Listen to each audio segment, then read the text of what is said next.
घरबाट निस्किएर मसिधै आइपुगेँ फक्तालुङ एजुकेसन फाउन्डेसन। म यहाँ आइपुग्दा कार्यक्रमको हल सजाउने र व्यवस्थापन गर्ने तयारी निकै तीव्र रूपमा चल्दै थियो।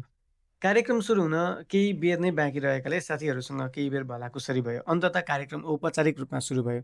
कार्यक्रमको सञ्चालन डिपिएल कन्काईका महासचिव रिजन तिमसिनाले निकै उत्कृष्ट ढङ्गबाट गर्नुभयो। कार्यक्रमको सभाध्यक्षता भने डिपिएल कन्काईका वरिष्ठ उपाध्यक्ष कृष्ण पुरीजीले गर्नुभएको थियो। त्यसपछि सुरु भयो आसन ग्रहणको क्रम।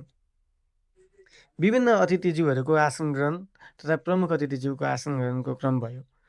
त्यसपछि पूर्व अध्यक्षको नाताले मलाई पनि मञ्चको अग्रभागमा आसन ग्रहणको लागि आमन्त्रण गरियो। कार्यक्रममा फक्तालुङ एजुकेसन फाउन्डेसनका संस्थापक, डिपिएल नेपालका संस्थापक अध्यक्ष, प्रमुख अतिथिमा नगर प्रमुखज्यू, वडाध्यक्षज्यूहरू लगायत अन्य विशिष्ट अतिथिहरूको आसन ग्रहण भयो।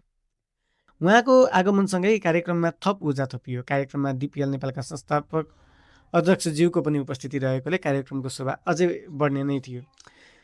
यस कार्यक्रममा डिपिएल कन्काईका संस्थापक अध्यक्ष मदन प्रसाईज्यूले संस्थाको उद्देश्य र महत्त्वमाथि प्रकाश पार्दै एकदमै सुन्दर शुभकामना मन्तव्य राख्नुभयो। यसपछि मुख्य आकर्षण थियो प्यानल डिस्कसन। समसामयिक र गम्भीर विषयमा भएको यो प्यानल डिस्कसन कार्यक्रम साँच्चै नै निकै दमदार र फलदायी रह्यो। यस कार्यक्रमको बयानामा धेरै समयपछि पुराना साथीभाइ, इष्टमित्र र आदरणीय गुरुजनहरूलाई एकै ठाउँमा भेट्ने अवसर मिल्यो, जसले पुरानो यादहरू ताजा बनाइदियो। कार्यक्रमको अन्त्यतिर आयोजकको तर्फबाट सबै अतिथिलाई मायाको चिनो, टोकन अफ लभ वितरण गरियो। पूर्व अध्यक्षको नाताले एउटा सुन्दर मायाको चिनो मैले पनि प्राप्त गरेँ।